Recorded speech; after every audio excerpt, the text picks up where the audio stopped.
آمين يا رب وقد كما ينبغي لجلال وجهك والعظيم سلطانك. آمين يا ربي لك الحمد كما ينبغي لجلال وجهك والعظيم سلطانك.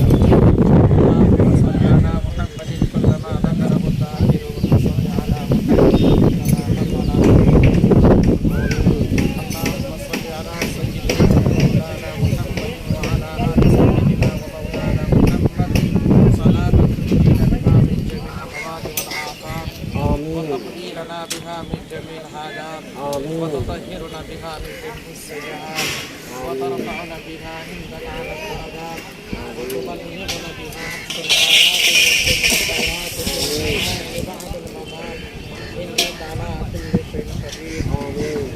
ربنا آتنا في الدنيا حسنة وفي الآخرة حسنة وقنا عذاب النار وادخل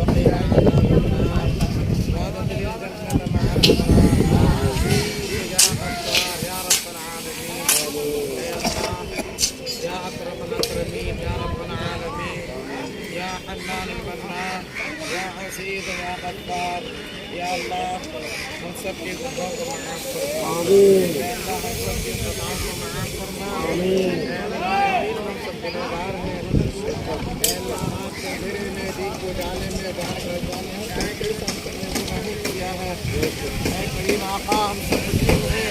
اے اللہ ہم سب کو معاف فرما دے. اے اللہ آنے والے مہینہ رمضان المبارک کا مہینہ اے اللہ یقیناً خیر و برکت والا مہینہ رحمتوں والا مہینہ. اے اللہ ہم اس کے اے اللہ آج اس بات کی تکمیل ہو رہا ہے سجدہ. اے اللہ یہ تیرے فضل سے ہو رہا ہے. اے اللہ تیرے فضل سے جو کچھ ہوگا تیرے فضل سے ہوگا. اے کریم آقا ہم سب سے کچھ ہوا نہ ہوگا کرنے والی ذات تو آپ ہے. اے کریم آقا ہم سب تیرا کروڑہ شکر گزار ہیں کہ تو نے ہم سب کو خدمت کے اعتبار سے اے الہ العالمین اس کام کے لیے قبول کیا. اے اللہ اس کی جتنی بھی ضروریات اپنے خزانہ غیب سے تکفل فرما. اے اللہ جتنی بھی ان کی کمیاں ہیں اے اللہ اپنا خزانہ غیب سے تکفل فرما. اے کریم آقا اپنی مدد عطا فرما اپنی قدرتیں عطا فرما. اے اللہ جو بھی جس طریقے سے محنت خدمتیں کی ہیں اپنی جانی مالی